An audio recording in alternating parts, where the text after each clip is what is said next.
To get with you, I'm going to be honest and let you know that when we set out to record this consultation, I did not know what was in store. I mean, I knew I had scheduled my video team. I knew I was meeting with awesome business owners, and I knew I wanted to create free, helpful content, but that's it.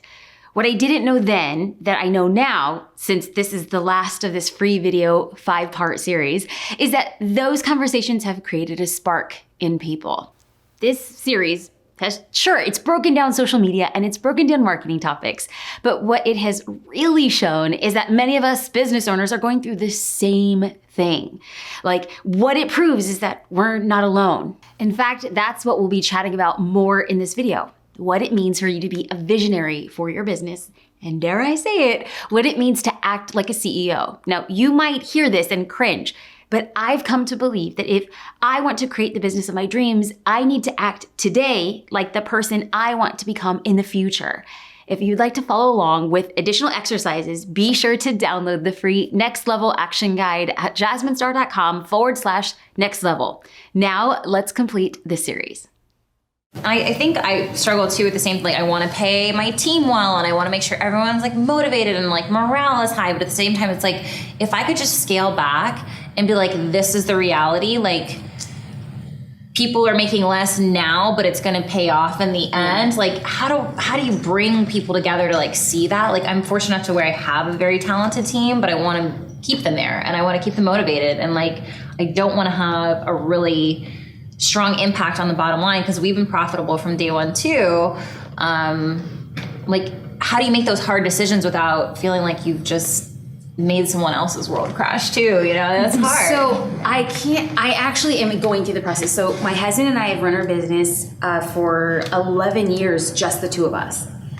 And it wasn't until the past 2 years that we actually brought on a team. And so these are like really new, difficult, amazing opportunities and conversations that we had to have. I'm very fortunate to have two powerful mentors who speak lots of wisdom in my life. And so I'm just going to pass on the things that I've learned from them. And number one is to understand the way that your team wants to be celebrated or compensated. Not everybody wants more money. Everybody wants more money, but that's not necessarily how they feel like valued. And so when we understand, do you value education? Do you value team bonuses? Do you value team vacations? Like, when you understand like what their special thing is, then you know how to deal with them specifically. Yeah.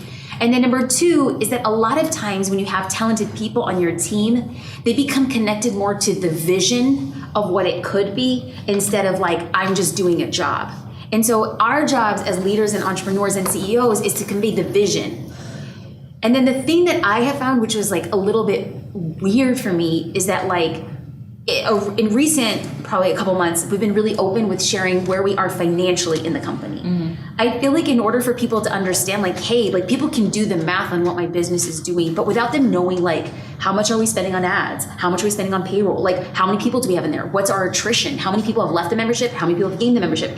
It's easy for me to be like, everything's great all the time. Nobody has anything to worry about. And I felt like when I was able to tell them like, hey guys, like we kind of had a rough month. This is what happened. And I realized that these are the mistakes I made. All of a sudden people are like, okay, now we know how to support her in different ways. And then they become connected to you and they want to support you. So transparency, understanding how they want to be seen. And then also what we're aiming to do is like, first and foremost for us, like if we hit our goals, we want to take the team on a vacation.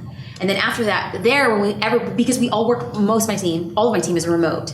And so it's So once we have everybody there together, it's time to have conversations. Like, how do you want to be seen? Where do you see yourself? How is that? And then all of a sudden facilitate our business to accommodate their growth and our growth, stay on the same page. And I think that being honest and open and vulnerable about our leadership position leads us to that. For sure. Yeah. I loved that question. That just came out of the blue. Thank you for the wonderful answer. I needed that. No. Do you want to go back to social? Do we want to go back? So looping back on. I feel like we have gone through understanding again and again, who are we speaking to? What is giving us life? Reiterating our brand message and consistency. And for me, present day, if you were to ask me in 2007, what is consistency? I used to blog every day. My consistency factor and pattern still stays the same. I show up on social media every day. That's my truth. That's my pattern. Recently, I am not an influencer. I don't get paid for the posts that I do. If I work with a company, I shout them out because I freaking love it. I have no beef about it. I love when people get sponsorships. It's just not for me right now. I'm really trying to double down on building a personal brand and create authenticity in my endorsements. Personal decision, very cognizant of it. I have no judgment on anybody else.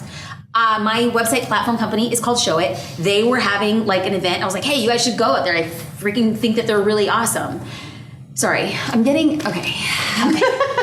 signs in the back, like, slow down. I don't talk fast. Everybody listen slow, catch up. Here we go. Oh my gosh, no. Okay. You're like the Micro Machines commercial. Exactly. Like, my husband's like, you sound like an auctioneer. I was like, well, buy what I'm selling.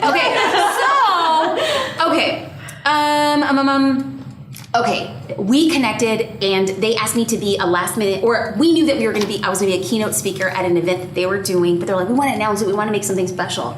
And when we announce it, because it's sold out, we want people to give away a ticket to the event because it's already sold out. I was like, I love this idea. And we're gonna have like a contest. And they're like, well, what we think would be a good idea is if you told people to go follow us and then like that comment and follow this hashtag. And I was like, whoa. Like, this is just gonna be, anytime we create an action that doesn't facilitate engagement at the onset, it's dead in the water. And I said, I know that the objective is to get people to follow your account. I want that. But how do we make this feel real? Like, you really don't want more followers, you want more of the right followers. So how do we get the organic engagement? I was like, we're going to require people to leave a comment on my post. Mm-hmm. The only objectives were, like this post, leave a comment. Very easy contest. It was like an $800 ticket. People would do that. Like a comment, like the photo, leave a comment. And the comment was super simple. What's your favorite camera lens? Right? People could do it super easy. Light lifting. Got a ton of organic engagement. And I said, Show It's gonna be announcing it on Friday. They picked up over 1,000 new followers with a very simple call to action, and they really love the followers that they picked up because 8,000 people or something like that joined the contest, but only picked up 8,000 followers. In my mind, hell yes, you don't want 8,000. They were never there to begin with. The 1,000, they can go deep with them. Yeah. And they have an opt-in right at there. So how did we get here? Like easy lifting, light load. So when we go back and we want people to have a clear objective, which was to follow the styling, it would be so cool for you to say, I'm gonna be live here in the app, or I'm gonna be putting it on IGTV. Making it as clear as possible to get the most organic engagement. Okay, that's where we got this. Here, we want people to see this post. But if we don't give them a reason to leave a comment or like that post, it will go nowhere. Mm-hmm. So anytime you want people to do something, in order for more people to see it, they have to respond in the post itself. Does that make sense? Yes, that does make sense. I think I mean, there's so many different objectives when you post something. Like, there's so many different things you're trying to get. And I feel like whenever I've asked questions on these posts that I'm hoping people will respond and give their sort of like thing. I don't know if I'm just not picking the right questions, but it's rare that I get like responses. And in that post, that roulette post that you just picked, I don't think I actually asked like an engaging question. But in the email I sent out yesterday, the one about Metallica t-shirt, in the email I sent out, I was like, oh, what band is on your vintage t-shirt? Like, because I talked about that in the live, like, oh, that should pick be a band. That's so cute. So like, I should have said that in that Instagram post, like, which band is going on your vintage tee? Because it was like a big thing, photo, like a theme. Any weekend that includes frolicking in a glowy abyss is a good one in my book. Having you read like the captions is so embarrassing. It's like, it's not embarrassing. It's not embarrassing. But I don't know what to respond about the glowy abyss. It's really cute. It's really cute. I would not change anything about the caption. I would find, what are you doing this weekend? Is it sunny where you are? I'm walking with my like the two loves of my life. Mm-hmm. Who are your two loves? I mean, something to engage. So I'm gonna pull away from like the last few posts because they were prepping you for your fall style through. So I'm gonna do another relay, and I'm just gonna pick one that's of you with 28 comments and 200 likes. Controversial topic: wearing white to a wedding. I'm going to skip down because we didn't ask for an engagement anywhere in between, and I don't see a question mark up until there.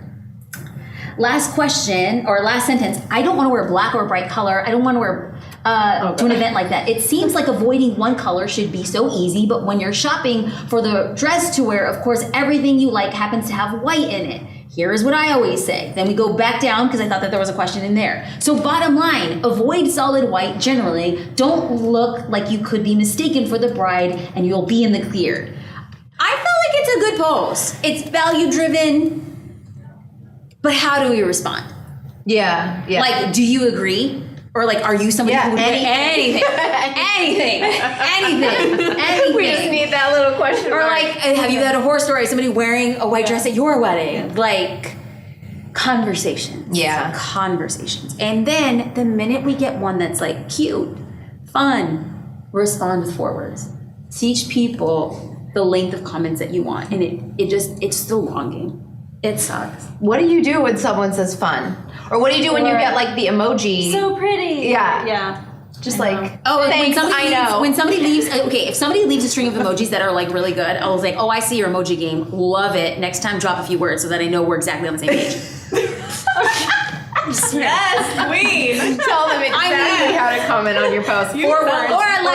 Or it's like, so fun. And I was like, it was a blast. What did you do?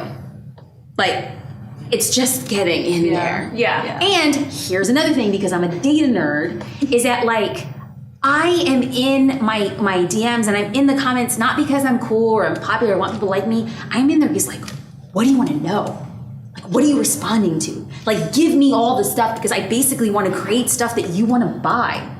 That's just it. So we're not talking about being benevolent or being liked or like engagement for engagement. Like, we want to know, how do we connect with our audience deeper and sell them stuff they really want? This is it. Yeah. It's interesting because sometimes when I'm writing a caption, I feel like I'm like the words that are coming out are just like as though I'm dead inside.